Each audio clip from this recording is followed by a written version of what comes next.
Mohon dalam satu kenyataan mengingatkan pemandu diingatkan agar tidak tidur dalam kenderaan dengan enjin dihidupkan kerana ia boleh menyebabkan keracunan gas karbon monoksida. Beliau turut mengingatkan pemandu yang mengantuk agar berhenti dan berehat di luar kenderaan atau di tempat sesuai dengan kitaran udara yang baik, selamat serta segar tanpa membahayakan diri sendiri. Pengguna kenderaan juga katanya perlu memastikan penyaman udara kenderaan diselenggara sekurang-kurangnya sekali dalam tempoh 6 bulan bagi mengelak insiden tidak diingini. 3 daripada 4 sahabat yang berehat di dalam sebuah kenderaan dengan keadaan enjin dihidupkan di Butterworth Rabu lepas maut selepas terhidu gas karbon monoksida. Seorang masih lagi dirawat di Hospital Angkatan Tentera Tuanku Mizan, Kuala Lumpur.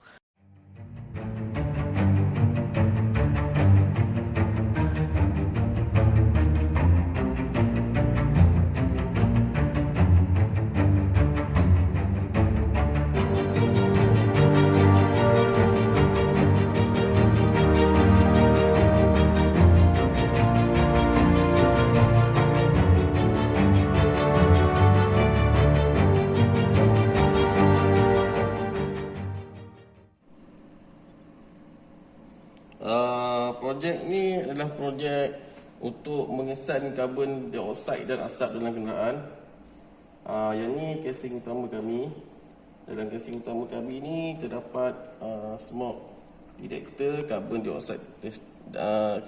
dioxide detector, buzzer dengan LCD. Yang ni merupakan casing utama projek kami.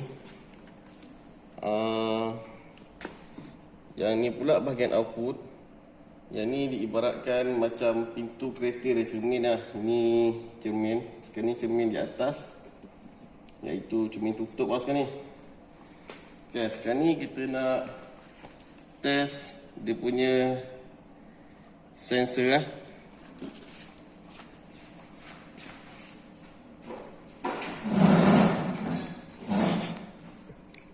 Okey, sekarang ni kita ibaratkan pengguna dia sedang tidur di dalam kenderaan dengan keadaan enjin dihidupkan dan power dia juga dihidupkan.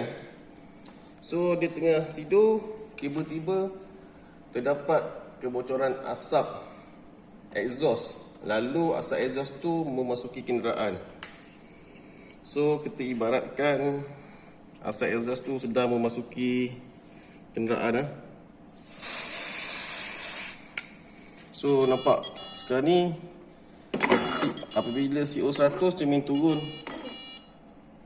dan smoke 100.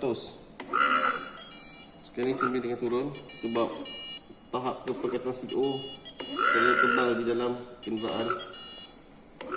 So cermin dah turun, sekarang ni kita bagi gas tu keluar daripada kenderaan.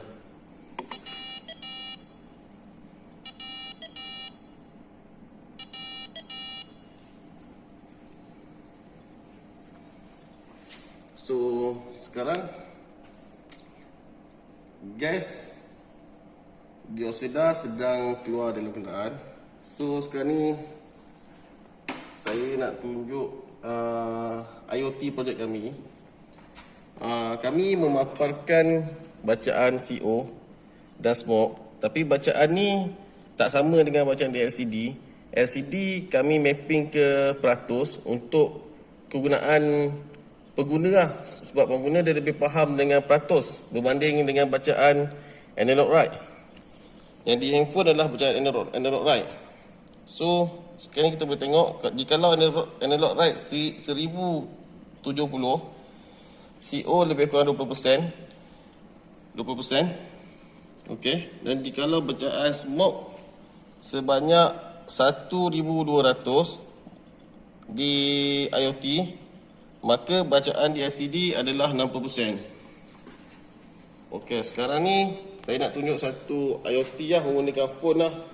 Dengan kuasa IoT kita boleh menggerakkan motor dengan jarak jauh lah. Mana dengan phone ni? Okey, phone ni phone, telefon kan. Saya tak menggunakan switch, saya gunakan telefon je nak gerakkan motor ni naik ke atas. Tengok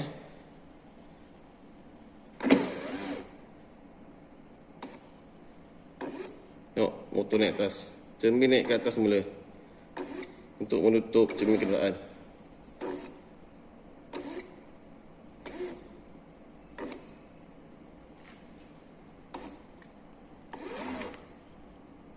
So, inilah kuasa IoT ya. Dia menggerakkan motor dengan menggunakan handphone saja.